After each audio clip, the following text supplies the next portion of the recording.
ढोल गवार क्षुद्र पशु नारी सकल तारना के अधिकारी। तो अब मैं आपको एक छोटी सी कथा की ओर ले चलता हूँ, जिस कथा में जानेंगे तो एक साहूकार ढोल गंवार क्षुद्र पशु नारी मैंने पांचों के पुतला बनवाकर माने मिट्टी के खिलौना बनवाकर वह साहूकार जाता है मेला में बेचने के लिए। मेला में बेचने के लिए जाता है तो मेला में जाता है, दुकान गढ़ता है, अपनी दुकान को अच्छी तरह सजाकर उस खिलौना को, उस पुतला को अपने दुकान में सजा के रखता है। दुकान में सजा के रखता है। मेला शुरू हो गया हुआ है। उस मेले में अनेकों दुकान है, सबकी दुकान पर बिक्री हो रही है, सबके दुकान पर से कुछ न कुछ बिक रहा है। लेकिन ढोल गंवार क्षुद्र पशु नारी, ये साहूकार की दुकान है, ये साहूकार के दुकान में कोई ग्राहक नहीं आ रहा है। साहूकार उदास होकर बैठा हुआ है कि अब कोनो ग्राहक आए, अब कोनो ग्राहक आए, अब कोनो ग्राहक, कि कोनो ग्राहक नहीं आ रहा है। साहूकार उदास होकर बैठा हुआ है। मेला समापन की ओर जा रहा है। 5 दोस्त आता है मेला में घूमने के लिए। घूमते घूमते उस साहूकार के दुकान के पास पहुंचता है। साहूकार के दुकान के पास पहुंचने के बाद 5 दोस्त ढोल गवार क्षुद्र पशु नारी, इन 5 की मूर्तियां को गौर से वो देखता है। एक दोस्त पूछता है ढोल का कितना दाम है उस साहूकार से। तो साहूकार तो ढोल का दाम बताया। दूसरा दोस्त पूछता है इस नारी का कितना दाम है। साहूकार उसका दाम बताता है।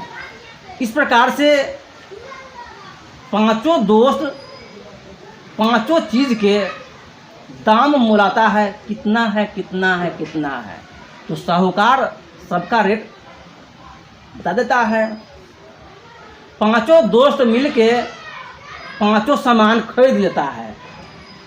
ढोल गवार क्षुद्र पशु नारी जो प्रतिमा है, 5 प्रतिमा खरीद लेता है और साहूकार को पैसा देकर वो 5 दोस्त चल देता है अपने घर की ओर।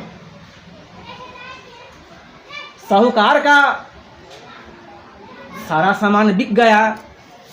साहूकार अब खुशी से व्याकुल हो रहा है। खुशी से अपने आप को वह फूल नहीं समा रहा है। वह साहूकार इस खुशी में, सब सामान बिक जाने की खुशी में, वह साहूकार उसी मेले में हनुमान जी का मंदिर है, उस हनुमान जी के मंदिर में वह साहूकार अब जाता है पूजा करने के लिए। प्रसाद खरीदा, मिठाई खरीदा, अगरबत्ती लिया, सलाई लिया और चल गया मंदिर में पूजा करने के लिए। पूजा करके 5 बेर कान धके उठक बैठक किया। उसके बाद मंदिर से निकल के बाहर निकला तो दूसरा साहूकार मेला में से पूछता है क्या साहू भाई सब सामान बिक गया। तो यह साहूकार कहता है हाँ साहू जी सब सामान बिक गया, आज मैं घर जा रहा हूँ। तो साहूकार अपने घर आया। साहूकार जब अपने घर आया तो उस साहूकार को ढेर कर्ज था उसके माथे पे। उस मेला के इनकम से, जो प्रतिमा बिका उसके इनकम से, वह साहूकार जिससे वह कर्ज लिया था उसको कर्ज वह साहूकार दे दिया। उसके पास कुछ पैसा बच गया तो वह साहूकार 2 बीघा जमीन खरीद लिया। इस प्रकार से साहूकार अब कर लिया। साहूकार के लिए वह मेला एक लक्की हो गया। साहूकार के लिए वो मेला एकदम लक्की हो गया, क्योंकि उस मेले से उस साहूकार को बहुत चीज़ मिला। साहूकार अब प्रति वर्ष उस मेले में आना शुरू कर दिया, क्योंकि साहूकार जान गया कि इस मेले में जाने से हमको अच्छा इनकम होता है, अच्छा हम धन कमाते हैं, इसलिए साहूकार प्रति वर्ष उस मेले में जाना शुरू कर दिया। प्रति वर्ष मेला में जाना शुरू कर दिया, लेकिन प्रति वर्ष मेले में जाना तो शुरू किया, लेकिन पिछले बार जो उसको इनकम हुआ था उतना इनकम फिर कभी नहीं हो रहा है। कहने का मतलब है, हमें जो धन की देवी लक्ष्मी होती है, माता लक्ष्मी होती है, हमारे लिए धन भेजती है एक समय से, एक वक्त से वो हमें धन देती है, हमें मालामाल होने के लिए कहती है, लेकिन हम उसका सही अगर उपयोग करते हैं तो हम धनवान हो जाते हैं।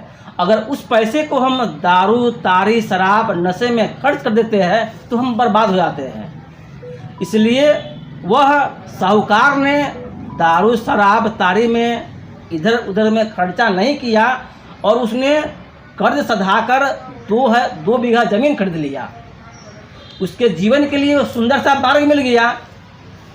तो कहने का मतलब है, अगर वह साहूकार जो पैसा उसे इनकम हुआ, अगर वह दारू शराब में खर्च कर देता, इधर उधर में खर्च कर देता, तो क्या फिर वैसा मौका उसको मिलता? नहीं मिलता।